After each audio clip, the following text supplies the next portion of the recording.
Assalamualaikum warahmatullahi wabarakatuh.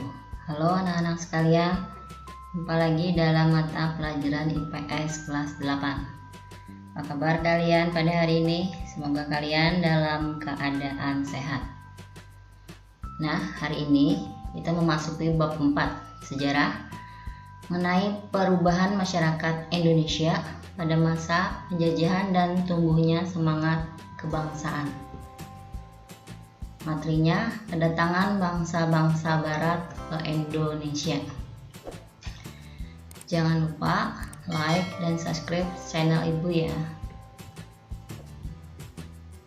Kedatangan bangsa-bangsa barat ke Indonesia dengan tujuan pembelajaran. Yang pertama, menjelaskan latar belakang kedatangan bangsa-bangsa barat ke Indonesia. Yang kedua, menjelaskan proses kedatangan bangsa-bangsa barat ke Indonesia.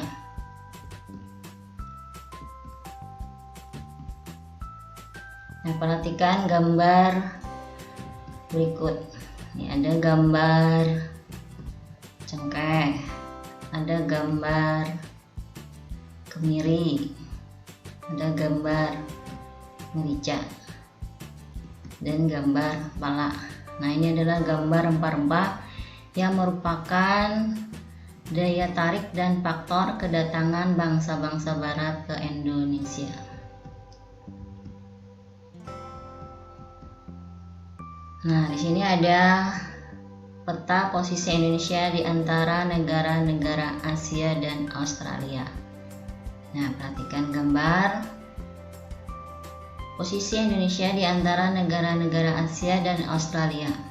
Bandingkan luas negara kesatuan Republik Indonesia dengan negara-negara tetangga. Indonesia adalah negara yang besar. Wilayah Indonesia sangat luas, kekayaannya melimpah, dan kaya akan berbagai budaya. Nah, kondisi inilah yang menjadi daya tarik bangsa-bangsa lain datang ke Indonesia. Hubungan dagang dan interaksi budaya merupakan contoh hubungan Indonesia dengan bangsa-bangsa asing. Hubungan dengan bangsa-bangsa asing tidak hanya berdampak positif, tetapi juga negatif. Salah satu dampak negatif hubungan Indonesia dengan bangsa asing adalah terjadinya penjajahan pada masa lalu. Penjajahan telah menyebabkan perubahan dalam aspek geografi, sosial, budaya, dan politik. Nah, daya tarik dan faktor pendorong bangsa-bangsa barat ke Indonesia. Yang A, kekayaan Indonesia berupa rempah-rempah. Mengapa bangsa-bangsa barat sangat membutuhkan rempah-rempah? Yang pertama, Indonesia dan bangsa-bangsa di Eropa memiliki perbedaan kondisi alam. Kedua, lokasi juga mempengaruhi perbedaan iklim dan kondisi tanah di Indonesia dan Eropa. Hal ini mengakibatkan hasil bumi yang diperoleh juga berbeda. Ketiga, keberadaan musim hujan dan kemarau di Indonesia memungkinkan berbagai tanaman mudah tumbuh dan berkembang di Indonesia. Tanaman kebutuhan sehari-hari dapat ditanam di setiap waktu. Keempat, hal ini berbeda dengan bangsa-bangsa Eropa yang memiliki 4 musim, yakni musim panas, musim dingin, musim semi, dan musim gugur, yang tidak memungkinkan berbagai tumbuhan atau tanaman tumbuh di setiap waktu. Nah, yang kelima, kalian dapat menyimpulkan bahwa bangsa-bangsa barat membutuhkan rempah-rempah karena mereka sangat membutuhkan, sementara persediaan di Eropa sangat terbatas. Rempah-rempah bagi bangsa Eropa dapat digunakan untuk mengawetkan makanan, bumbu masakan, dan obat-obatan. Nah, daya tarik yang kedua adalah motivasi 3G, goal, gospel, dan glory. Nah, goal, gospel, glory merupakan motivasi bangsa-bangsa barat melakukan penjelajahan samudera. Goal artinya emas, yang identik dengan kekayaan. Semboyan ini menggambarkan bahwa tujuan bangsa barat ke Indonesia adalah untuk mencari kekayaan. Itulah yang membuat mereka melakukan ekspedisi dan penjelajahan.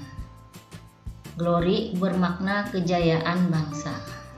Gospel adalah keinginan bangsa Barat untuk menyebarluaskan atau mengajarkan agama Nasrani, khususnya agama Kristen, ke bangsa-bangsa di Asia, Afrika, dan Amerika Selatan.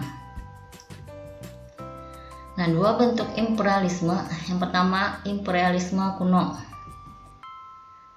adalah imperialisme yang berkembang pada masa sebelum revolusi industri dengan semboyan gold, gospel, dan glory. Nah, kekayaan, penyebaran agama, dan kejayaan. Negara pelopornya adalah Spanyol dan Portugal. Nah, kedatangan bangsa-bangsa Barat di Indonesia pada masa awal seperti Portugis, Spanyol, dan Belanda adalah bentuk imperialisme kuno. Fungsi tanah jajahan pada masa tersebut adalah untuk dikeruk keuntungannya. Yang kedua, imperialisme modern bertujuan memperoleh kemajuan ekonomi. Nah, ini timbul sesudah revolusi industri dalam rangka mencari bahan mentah yang banyak dan pasar yang luas. Mereka mencari jajahan untuk dijadikan sumber bahan mentah dan pasar bagi hasil-hasil industri. Kemudian juga sebagai tempat penanaman modal bagi kapital surplus. Adapun di Indonesia, imperialisme modern berkembang setelah tahun 1870. Pasca kebijakan politik pintu terbuka. Politik pintu terbuka memberikan hak kepada kaum pribumi untuk memiliki dan menyewakan tanah kepada pengusaha swasta. Modal asing terutama ditanamkan dan dikembangkan dalam sektor pertanian, karet, teh, tembakau, kopi, dan pertambangan minyak bumi. Nah, daya tarik yang ketiga adalah revolusi industri. Nah, revolusi industri yang terjadi sekitar tahun 1750 sampai 1850 merupakan salah satu pendorong kedatangan bangsa-bangsa Barat ke Indonesia. Nah, apa yang dimaksud dengan revolusi industri? Revolusi industri adalah pergantian atau perubahan secara menyeluruh dalam memproduksi barang dari sebelumnya menggunakan tenaga mesin dan hewan menjadi tenaga manusia dan hewan menjadi tenaga mesin. Yang ketiga, berkembangnya revolusi industri menyebabkan bangsa-bangsa Barat memerlukan bahan baku yang lebih banyak. Mereka juga memerlukan daerah pemasaran untuk menjual hasil-hasil industrinya. Nah, di sini ada gambar perahu. Nah, jadi salah satu pengaruh revolusi industri yang sangat terasa adalah dalam kegiatan transportasi. Nah, itu penemuan mesin uap yang dapat dijadikan mesin perahu penggerak merupakan teknologi baru pada masa tersebut. Nah, jadi yang A itu perahu dengan mesin uap merupakan penemuan yang sangat penting yang mendorong penjelajahan bangsa-bangsa Barat. Selain penemuan mesin uap, revolusi industri didukung oleh penemuan lain seperti kompas, mesin pemintal, dan sebagainya. Penemuan-penemuan tersebut memicu bangsa-bangsa Barat untuk melakukan berbagai petualangan. Nah, proses kedatangan bangsa-bangsa Barat ke Indonesia dimulai dari kedatangan bangsa Portugis di Maluku. Bangsa Portugis merupakan bangsa Eropa yang menjadi pelopor penjelajahan samudra. Perjalanan bangsa-bangsa Portugis mencari sumber rempah-rempah diawali dari kota Lisabon, Portugis. Pada tahun 1486, Bartolomeus Dias melakukan pelayaran pertama menyusuri pantai barat Afrika. Ia bermaksud melakukan pelayaran ke India namun gagal. Nah, di sini adalah gambar peta jalur kedatangan bangsa-bangsa Eropa ke Indonesia. Portugis mencapai Malaka pada tahun 1511 di bawah pimpinan Alfonso de Albuquerque. Ia berhasil menguasai Malaka dan Myanmar. Selanjutnya, Portugis menjalin hubungan dagang dengan Maluku. Pada tahun 1512, bangsa Portugis telah berhasil sampai di Maluku di bawah pimpinan Antonio de Arboe dan Francisco Serrao.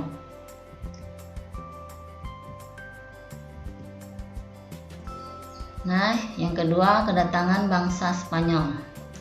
Nah, setelah bangsa Portugis berhasil berlayar dan menemukan dunia timur, khususnya Indonesia, bangsa Spanyol berupaya melakukan hal yang sama. Tahun 1942, pelaut Spanyol bernama Christopher Columbus melakukan pelayaran melewati Samudra Atlantik guna mencari India. Ia mendarat di Kepulauan Bahama, Amerika, dan menganggapnya sebagai India.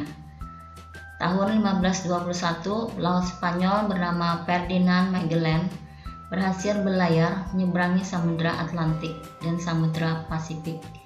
Dia berhasil mendarat di Filipina, dan pada tahun yang sama, pelaut Spanyol Sebastian del Cano berhasil mendarat di Maluku. Nah, bangsa yang ketiga yang datang ke Indonesia itu adalah ekspedisi bangsa Inggris. Nah, persekutuan dagang milik Inggris diberi nama EIC, East Indian Company. Di dalamnya bergabung para pengusaha Inggris. Walaupun Inggris tiba di Kepulauan Nusantara, pengaruhnya tidak terlalu banyak seperti halnya Belanda. Hal ini disebabkan EIC terdesak oleh Belanda, sehingga Inggris menyingkir ke India atau Asia Selatan dan Asia Timur. Nah, bangsa yang keempat adalah kedatangan bangsa Belanda di Jayakarta atau Jakarta. Jayakarta merupakan pelabuhan penting di Pulau Jawa yang kemudian menjadi markas VOC. Pada tahun 1595, Cornelis de Houtman mengarungi ujung selatan Afrika. Selanjutnya terus menuju ke arah timur melewati Samudra Hindia.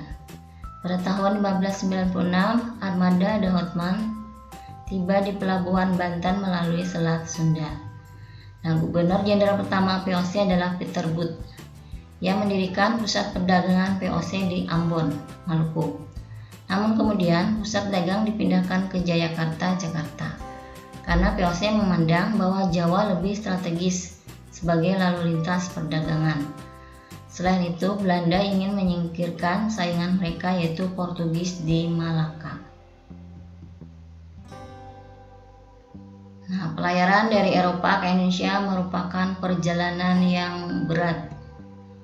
Bangsa-bangsa Barat berani melakukan perjalanan karena semangat mereka untuk mencapai kejayaan dan kekayaan.